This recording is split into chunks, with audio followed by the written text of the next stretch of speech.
हर खबर पर आपकी नजर बेताब समाचार। सरकार प्राइवेटाइजेशन करने जा रही है और बैंकों की बहुत बड़ी हड़ताल चल रही है, इस पर आप क्या कहना चाहेंगे सर? देखिए, सरकार का जो दृष्टिकोण है, बुनियादी दृष्टिकोण है, वो इस मुल्क के अंदर जो सरकारीकरण है उसका निजीकरण करना चाहती है। हर चीज़ का निजीकरण करना चाहती है। इसमें उसका बहुत बड़ा लाभ है, बहुत बड़ा उसे इससे फ़ायदा हो रहा है, क्योंकि बड़ी बड़ी जितनी बड़ी बड़े सेक्टर हैं, गवर्नमेंट के सेक्टर हैं, रेलवे का हुआ, एयर का हुआ, एयरलाइंस का हुआ, और दूसरे रेलवे का हुआ, खनन का हुआ, ये सारे सेक्टर इतने रिच सेक्टर हैं जिससे इस देश का भरण पोषण, जन साधारण को इसका लाभ हो रहा था।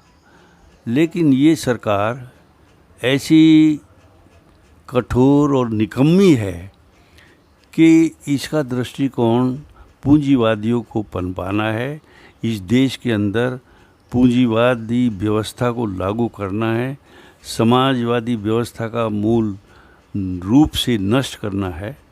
ये मुल्क के अंदर ऐसी बुनियाद डाल रही है जिससे कि जो गरीब आदमी है, जन साधारण है, वो यहाँ रह ही ना सके। उसको सरकारीकरण से या सरकारी सेक्टर से दूर करना चाहती है। और एक तरह से ये जो व्यवस्था है, ये सारी व्यवस्था पूंजीवादी व्यवस्था है, अमेरिकन व्यवस्था है, अमेरिकन पैटर्न है। और ऐसे पैटर्न को इस गरीब देश के अंदर लाना बिल्कुल ही निरर्थक है। इससे एक बहुत बड़ी संख्या को बहुत बड़ा नुकसान हो रहा है। इस बड़ी की जनसंख्या जितनी इस भारत की इतनी अपार जनसंख्या है, उसे बहुत नुकसान हो रहा है।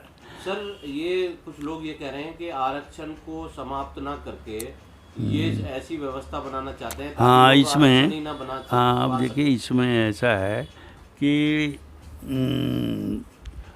जब सरकारीकरण को वो ख़त्म करना चाहती, सरकारी जो व्यवस्था थी उसमें, सरकार का जो व्यवस्था थी उसमें रिजर्वेशन था।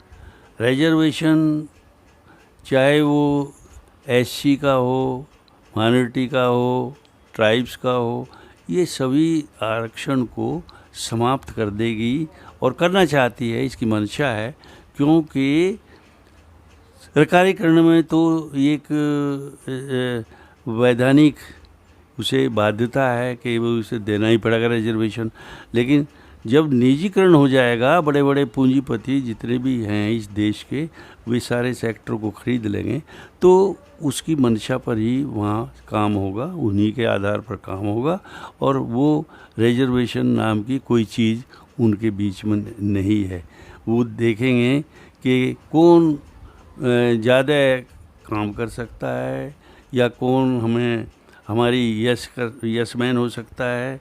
बाकी उन्हें काम से ही मतलब रहेगा, उन्हें गरीब अमीर का या इस देश की जो इतनी अपार जनसंख्या जो बिल्कुल भूखमरी से प्रभावित है, उसकी कोई चिंता नहीं है।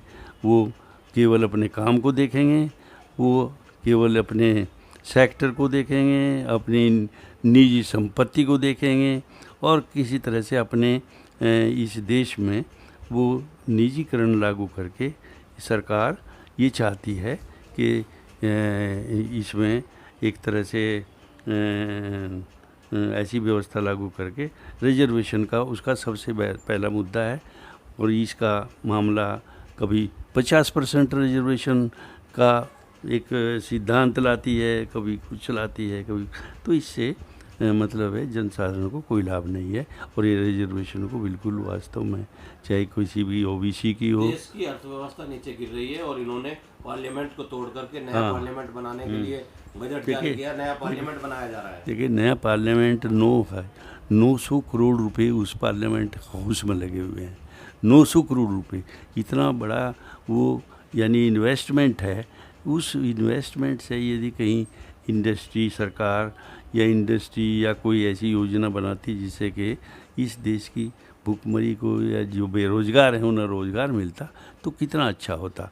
क्योंकि हमारे पास पार्लियामेंट तो बराबर ऐसी पार्लियामेंट बनी हुई है कि तो वो तो 100 साल तक कहीं भी नहीं जाने वाली है। और उसमें कोई भी ऐसी प्रबंध का, ऐसी व्यवस्था का कोई भी अभाव नहीं है कि जो किसी को खतरनाक हो या किसी के लिए नुकसान दे। यदि उसमें कोई भी हमला या कोई ऐसी बात करता है तो उसमें उससे कोई खतरा नहीं पहुंचेगा। तो ये सब निजीकरण का ही है। वहाँ भी इसी तरह से आप दूसरी तरफ लीजिए सरकार का, इस सरकार को ये जो रोड कंस्ट्रक्शन कर रही है इसमें भी 2-4 कंपनी के बड़े ठेकेदारों को उसने अपना रखा है। और वो हर बार जितने भी बड़े ठेके होते हैं सड़कों के, चाहे वो 500 चाहे वो 110 किलोमीटर की है, 5 किलोमीटर की है, उसमें बड़े बड़े ठेकेदारों को उसमें वो दिया जाता है। और छोटे जो काम करने वाले थे उन्हें छोड़ दिया जाता है। Thank you. हमारे चैनल को सब्सक्राइब करें और बेल आइकॉन भी दबा दें ताकि आने वाली वीडियो सबसे पहले